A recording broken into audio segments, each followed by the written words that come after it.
मोहतरम सदर इजलास की इजाज़त से खाकसार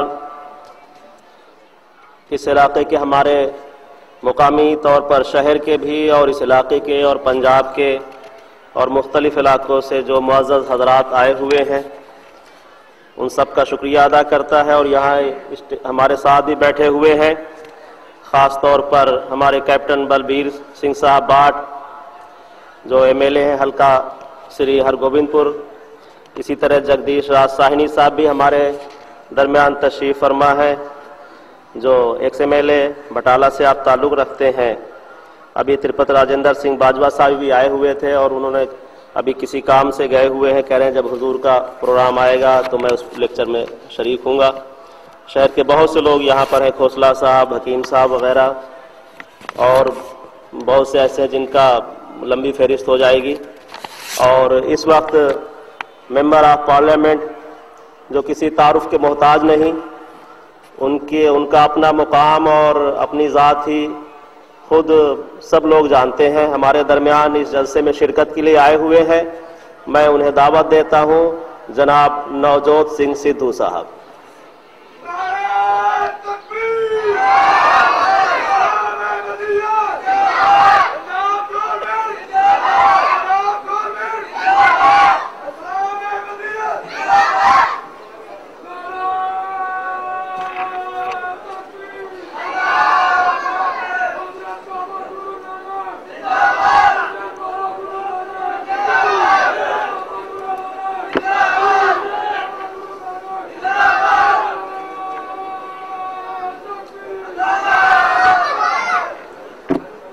नतमस्तक है नवजोत सिंह सिद्धू अहमदिया जमात के लोगों के आगे। नतमस्तक इसलिए है कि जो इंसान प्रेम की भाषा बोलता है उसके आगे सर झुका देना चाहिए। जो इंसान आपसी भाईचारे की भाषा बोलता है उसके आगे सर झुका देना चाहिए। फूलों की खुशबू तो हवा से विपरीत नहीं जाती, लेकिन मानवीय गुणों की खुशबू चारों दिशाओं में फैल जाती है।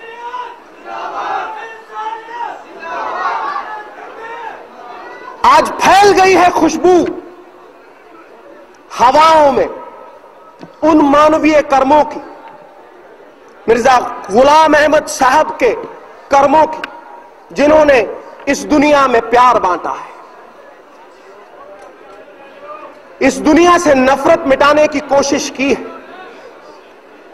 मिट्टी के ढेले को किसी ने पूछा कि तुझसे खुशबू क्यों आती है, तो उसने जवाब दिया कि शायद किसी ने गुलाबों के बीच फेंक दिया होगा, इसीलिए मुझ में से खुशबू आती है।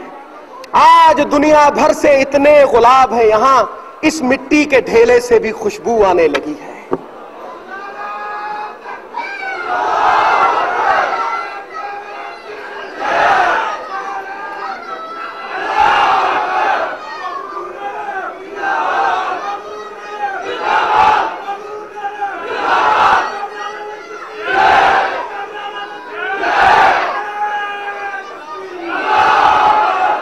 खुशगवार है नवजोत सिंह सिद्धू के इतना मान सम्मान मिला, ऐसे अहम लोगों में बैठने का मौका मिला। शुरू करूंगा बाबा नानक की एक गाथा से, एक कहानी से, जो धर्म का मतलब बड़े स्पष्ट शब्दों में समझा देती है। बाबा नानक के पास कोई गया और उसने पूछा कि मुझे जीवन का मूल्य समझाइए बाबा जी, जीवन का मूल्य क्या होता है। बाबा ने आंख मूंदी और एक सुच्चा लाल, एक सुच्ची रूबी बेशकीमत उसके हाथ में थमा दी और उसे कहा, जा इसका मूल्य लगवा के आ, इसे बेचना मत। चला गया। एक आदमी संतरे बेच रहा था तो उसके हाथ में वो बेशकीमत लाल थमा दिया और बोला, इसका मूल्य क्या है। उसने कहा, तेरा पत्थर अच्छा चमकता है, ले 1 दर्जन संतरे ले जा, ये पत्थर मेरे पास छोड़ जा। कहा नहीं, गुरु ने कहा है बेचना नहीं है। आगे चला गया। एक आदमी सब्जी बेच रहा था, उसके हाथ में वो बेशकीमत रूबी थमा दी और उसे कहा, इसका मूल्य क्या है। तो उसने कहा, अच्छी चमक है तेरे पत्थर में, ले 1 बोरी आलू की ले जा, ये पत्थर मेरे पास छोड़ जा। कहा नहीं, गुरु का हुक्म नहीं है। आगे चला गया। सोने का काम करने वाला एक सुनियारा मिल गया। सुनयारे ने जब देखी वो रूबी, उसकी आंख की पुतली खड़ी हो गई। उसने कहा 50 लाख रुपए अभी देता हूं, इस नायाब रूबी को मेरे पास छोड़ जा। कहा नहीं, बेचने का हुक्म नहीं है। कहा 1, 1.5 करोड़, 2 करोड़, जितने चाहिए उतने पैसे देता हूं, इस रूबी को मेरे पास छोड़ दे। बोला नहीं, गुरु का हुक्म नहीं है। आगे चला गया, एक हीरो का जौहरी मिल गया। हीरो के जौहरी ने जब देखा सुच्चा लाल, उसने पहले कपड़ा बिछाया, परिक्रमा की, परिक्रमा करके माथा टेका, शीश निभा के पूछा कि कहां से लेके आया है ये बेशकीमत रूबी। बोला वाद विवाद का समय नहीं है, मुझे ये बता कि इसकी कीमत क्या लगाई है। बोला कीमत जानना चाहता है, सारी कायनात को बेच ले, सारी दुनिया को बेच ले, फिर भी इसकी कीमत तो कोई लगा ही नहीं सकता, ये तो बेशकीमत है। हैरान हो गया, परेशान हो गया, भागा चला आया गुरु के पास, चरणों में गिर गया, नतमस्तक हो गया और पूछा अब बताइए मुझे मानवीय जीवन का मूल्य क्या है गुरु साहब, मैं बहुत परेशान हूं, बताइए, ये बीती है मेरे साथ कि मानवीय जीवन का मूल्य जानना चाहता है तो सुन, चाहे अपनी जिंदगी 1 दर्जन संतरों के भाव बेच ले, चाहे उसे 1 बोरी आलू के भाव बेच ले, चाहे उसे बेशकीमत बना ले, तेरी सोच पे निर्भर है, तेरी दृष्टि पे निर्भर है कि तू जीवन को देखता किस नजर से है।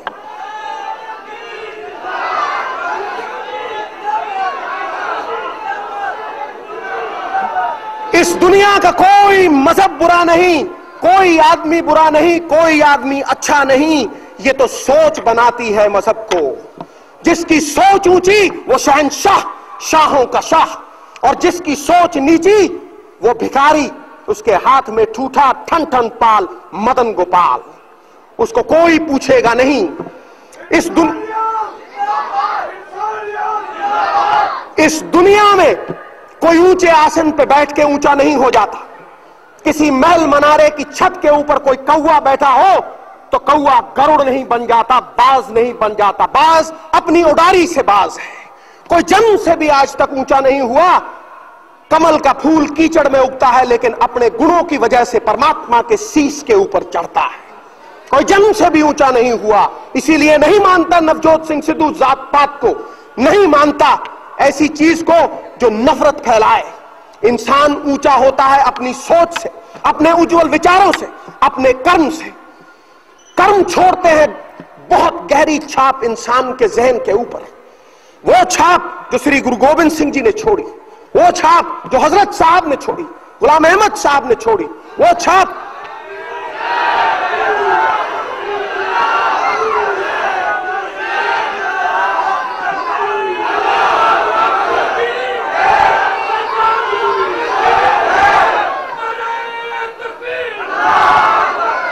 ये शरीर रूपी देह तो नष्ट हो जाएगी, लेकिन विचार और कर्म हमेशा याद रहते हैं और ये हमेशा याद रहेंगे, अमर हो के जीते हैं। तो दोस्तों, धर्म की जो पहचान है वो प्रेम से है, आपसी भाईचारे से है। मुझे बताया गया है कि वक्त कम है, इसलिए आपका ज्यादा वक्त नहीं लूंगा और वही बताऊंगा जो हमारी सिखों की बाणी भी कहती है कि साच कहूं सुन लो सभी, जिन प्रेम कियो तिन ही प्रभ पायो। अव्वल अल्लाह नूर उपाया कुदरत के सब बंदे, एक नूर से सब जग उपजा कौन पले को मंदे। अगर वो नूर एक है, वो परमात्मा एक है, तो फिर क्यों है ये जात पात, क्यों है ये नफरत। और इस दुनिया में कोई मुकम्मल नहीं, सोने में सुगंध नहीं, गन्ने में फूल नहीं, चंदन में फल नहीं होता, राजा दीर्घजीवी नहीं होता, विद्वान के पास तन नहीं होता, किसी को मुकम्मल जहां नहीं मिलता, कहीं जमीन तो कहीं आसमान नहीं मिलता। इस दुनिया में मुकम्मल वो है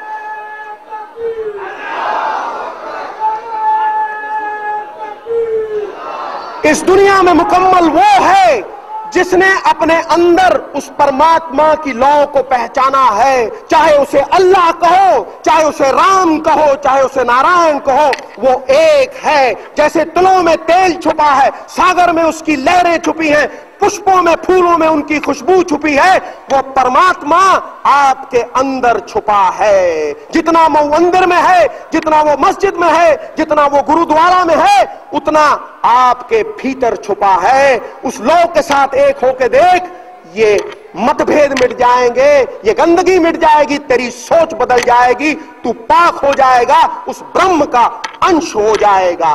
सो ज्यादा समय ना लेता हुआ अपने अंदर छुपे उस परमात्मा को पहचानने की विनती करता हुआ नवजोत सिंह सिद्धू फिर आपके सामने नतमस्तक है कि आपने आमंत्रण दिया और ऐसे ब्रह्मज्ञानी लोगों में बातचीत करने का मौका मिला। प्रणाम।